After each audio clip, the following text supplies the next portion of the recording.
Hi, welcome to Unspoken History. My name is Keisha. Thank you for joining me today. I came across a video today.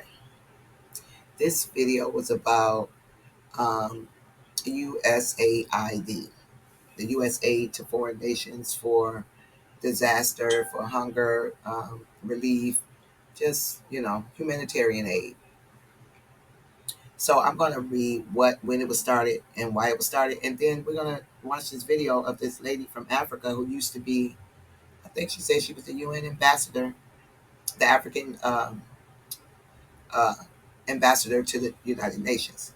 So she said that USAID is a wolf in sheep's clothing. She said they're not doing anything in Africa except stealing their resources and destabilizing their countries. Okay, so I'm going to read this real quick. It said, "What is USAID?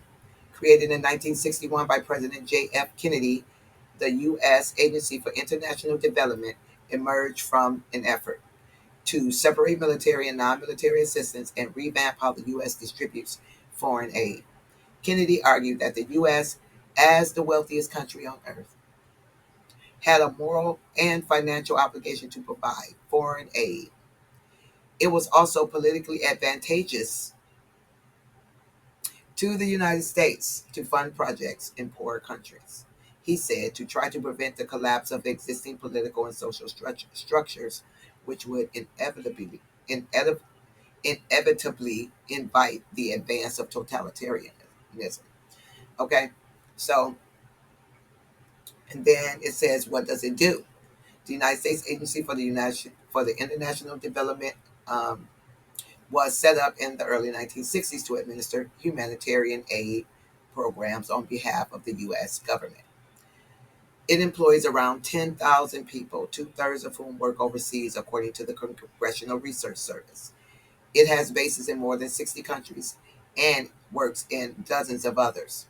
However, most of the work on the ground is carried out by other organizations that are contracted and funded by USAID.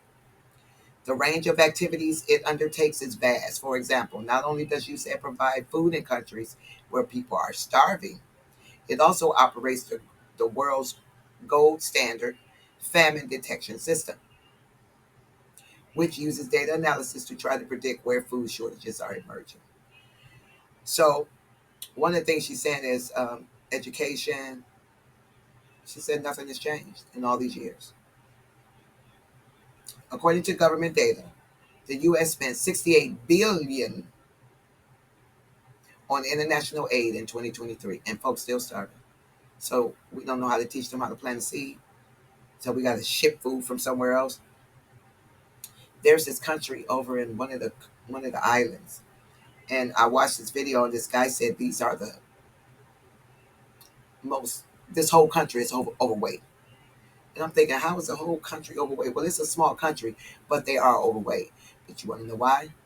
Because they can only eat food that's sent from the United States that is processed.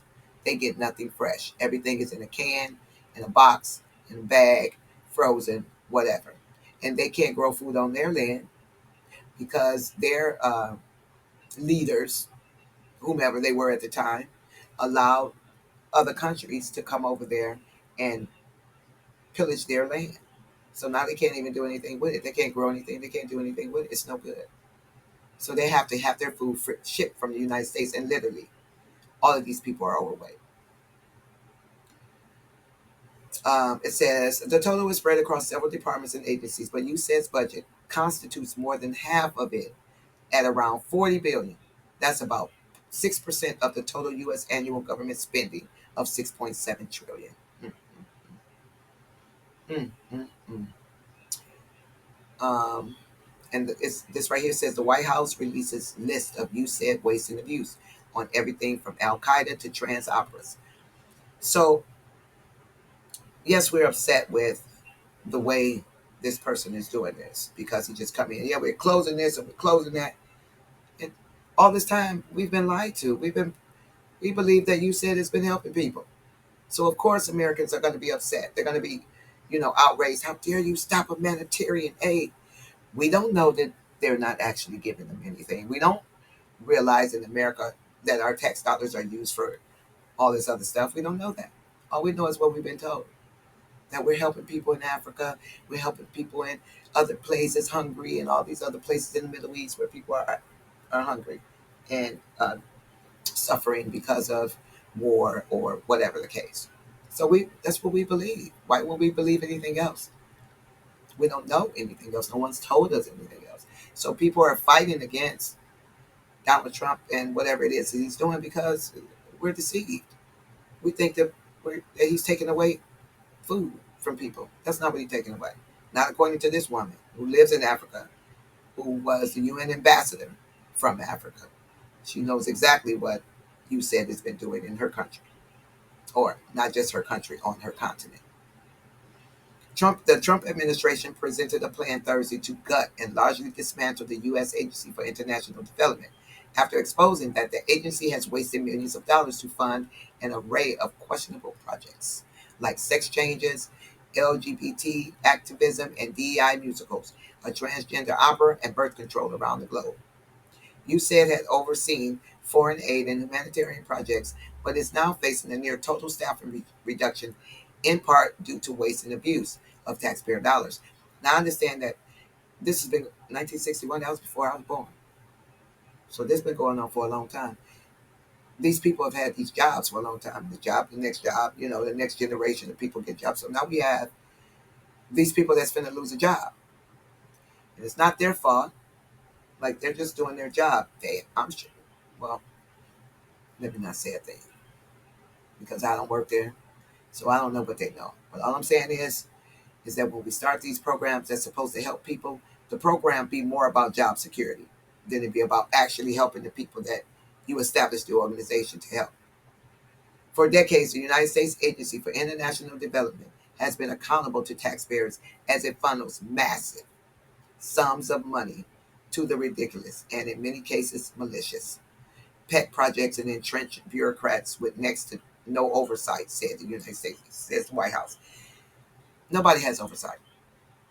Corporations come over here or go wherever, start an organization, and then we let them reprimand themselves. We let them keep themselves in check. There's no checks and balances. So when we say, when they open up a chemical plant somewhere, yes, we're going to make sure that we take care of the environment. And then when they don't, we go and ask them, hey, show us some transparency. And they say, okay. And we never get the transparency. Anyway,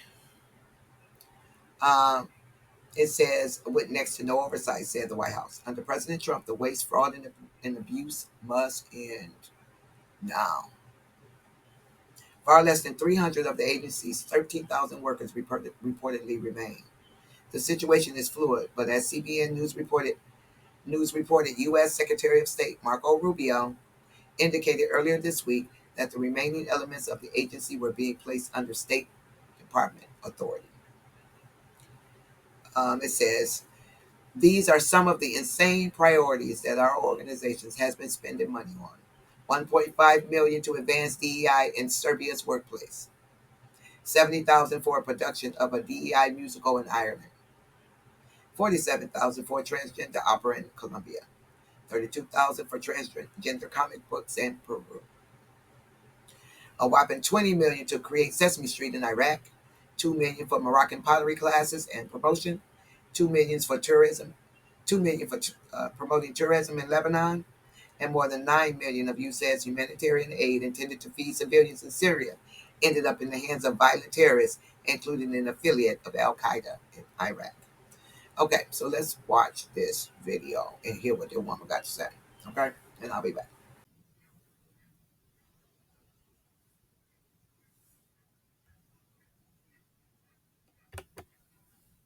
Hi, I'm Steve Clements, and I have a question. With the termination of tens of billions of dollars of U.S. aid and humanitarian assistance to Africa and elsewhere around the world, is this going to create waves of tragedy? Let's get to the bottom line.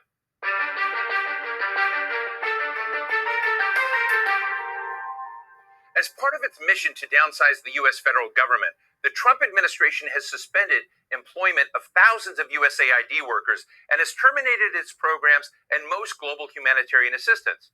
There have been some exceptions for life-saving programs, but these are small waivers amidst an onslaught of huge, massive aid cuts. Africa stands out as the most impacted. But what may disappear? Humanitarian assistance, infrastructure support, medicine and food programs. These are all substantial for countries like the Democratic Republic of Congo, which receives about $1.34 billion each year. Ethiopia, which gets about $1.2 billion. Sudan, nearly $800 million. And other major grants going to Nigeria, to South Sudan, Kenya, Mozambique, Uganda, and more. But some see a silver lining in this gutting of U.S. support for the continent. With aid, they say, there has been substantial political meddling and resource exploitation that has demeaned and sidelined African empowerment and economic growth. So rather than trauma with the USAID cuts, there could be opportunity, they say. Today we're talking with Ambassador Adikana Chihombori-Quao, a medical doctor and former permanent representative of the African Union to the United States. Ambassador, it is terrific to have you with me in stage here in studio. Let me just ask you, if I look through the USAID programs, some of which have been cut off, in Congo, there's an aid group, Action Against Hunger. This is they're treating tens of thousands of malnourished children. In Ethiopia, food assistance stopped for more than 1 million people, as we've seen these AID cuts go into force, really across the board with very, very few waivers. How is Africa feeling this moment? Do you see this as a story of tragedy, or is there something else that we need to be looking at? I think there's something else we need to be looking at. There is need for readjustments. There is need for realignment. We need to understand the real reason why USAID is in Africa. And not just USAID, but other NGOs. You look at DFID, which is the British equivalent, and many other smaller ones. Their sole purpose was to act as if they're coming to rescue Africa. They're coming to fill in the gaps in government services, gaps in education, gaps in healthcare, gaps in humanitarian services. They're coming in the guise of addressing issues to do with human rights, issues to do with environmental protection and social justice. They are coming in claiming that they're introducing grassroots initiatives that are going to help the people. And so they use that as a way to go into the most remote parts of Africa. They're talking about government advocacy. When you look at it on paper, it all looks really good. But they're actually wolf in sheep's clothing. They are using that open access sounding humanitarian to constantly destabilize governments. I can tell you right now, the majority of African leaders, and not just African leaders, but leaders in the developing world, are celebrating the exit of USAID. I was listening to a program, I believe it was CNN, and I was jumping up and down. It was a government official from Hungary. He was echoing the same sentiments. He said they are happy USAID is leaving Hungary because they are always supporting opposition. Their form of government advocacy is supporting whoever can keep the government in a turmoil. So, Ambassador, let me just jump in here for you. This is a message that I don't think many Americans hear. I think many Americans believe, not all of them, but many of them believe that AID was essentially set up for philanthropic reasons, for dealing with the HIV/AIDS crisis, dealing with the various instabilities in the region, dealing with infrastructure deficits. But you're saying that there was something else as part of that package, meddling. A major meddling agenda. Major meddling agenda. The majority of some of the workers, now the average USAID worker may not realize it, but quite a few of them are also operatives who are underground, and their major agenda is to destabilize governments, destabilize countries. If you think about it, their sole purpose, for example, filling in the gaps in healthcare and education, where is the change? Show me one country that USAID was in and education improved. Show me what country where USAID was in and healthcare improved. The social services they're bringing, it's peanuts. The American taxpayer needs to know the billions of dollars that are being given to USAID, a fraction is making it to the people. One of the highest profile medicine programs is PEPFAR, which both Republicans and Democrats here in Washington are really having outcries about. It was one of the signature programs of President George W. Bush to try to respond to the HIV/AIDS epidemic in Africa. What's the view on that front? Let's look at what HIV/AIDS was used to do. We know of a program that was run out of South Africa where they actually were injecting people with the virus. The reason some of the AIDS virus spread as rapidly as it did in Southern Africa, there were some very dirty games being played on African people. They were using Africans as guinea pigs for experimental activities. Even when you look at every aspect, they're using us as guinea pigs. Yes, there is some good, a percentage of some good, but not all of it is done with good intentions. You look at agriculture, they're destroying African agriculture by introducing those GMOs. You plant your seed in one season, your soil is finished. We used to have seeds that we can use from one season to the other. The introduction of GMOs through these agencies, USAID is one of them. We're destroying Africa in a massive way. A little good is coming out, but by and large, the end result, they mean no good. They can turn around and give us an inventory and say, as long as you have been in Africa and also other parts of the world, show us your success rate. You claim you are helping governments with education and healthcare. Show us your success rate. But Wow. That was interesting. So we can just take USAID, or you said, and put it over there with the other stack of lies that we have over here. Okay, so all of this money since 1961, let's see, 1961, 71, 81, 91, 2001, 2021. That's 50 years. Now, of course, people were employed, but they weren't all Americans because people were employed all over the world to work these organizations. And it ain't just America. According to her, it's the British, you said, and some smaller organizations, probably some Christian organizations, because there's a lot of churches over there. What they all over there for? There's people hungry over here in America, right? There's people on the street, laying on the street. There's kids. The foster homes are overflowing. But we in Africa because we're not in Africa to help the Africans. We're in Africa to help ourselves, apparently. So I remember I took a class. It was African Studies or something like that. They had an experimental class at a community college, and it was really nice. I liked it. It did give a lot of information. I thought it was just going to be like, Euro, Eurocentric kind of. But no, it was very, very informative. They had gotten information from the continent. But one thing that we learned while we were in class is that the organizations that bring food and so-called medical supplies and whatever, none of the stuff was getting to the people. I learned that. Rebels, you know, insurgents, whatever you want to call them, they would get it. And the people never got a small percentage of it. Well, come to find out, it was done on purpose. Why are there no schools? All of this money, but we still see the same pictures of Africa, the same. Oh, sitting in the dirt. Ain't no. They can't plant seeds. It don't rain in Africa.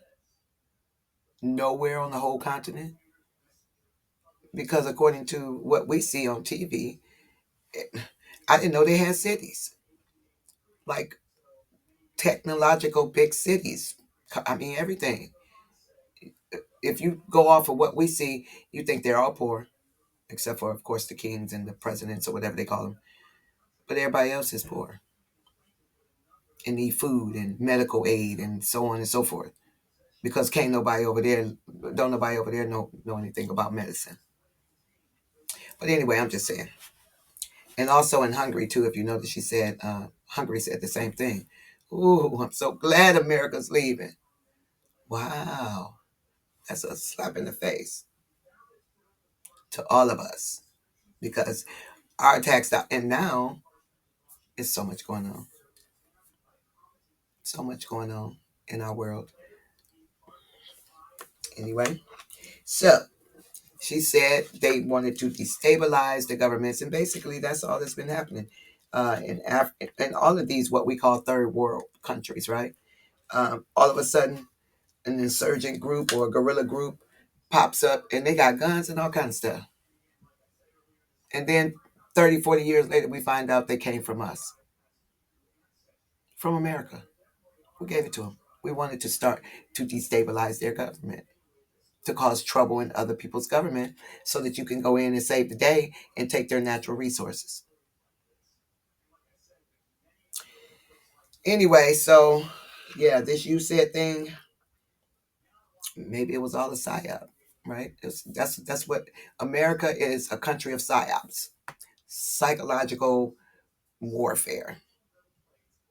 That's that's all it is. White and black people get along just fine in America until they put some on TV and say white people killed a black person, and now black people are upset, and white people are saying, "Well, he should have." After Michael Brown got shot, I heard some people saying, "Well, he shouldn't have. He shouldn't have been. He shouldn't have stole the $1 cigar. If he did steal a cigar, it's $1.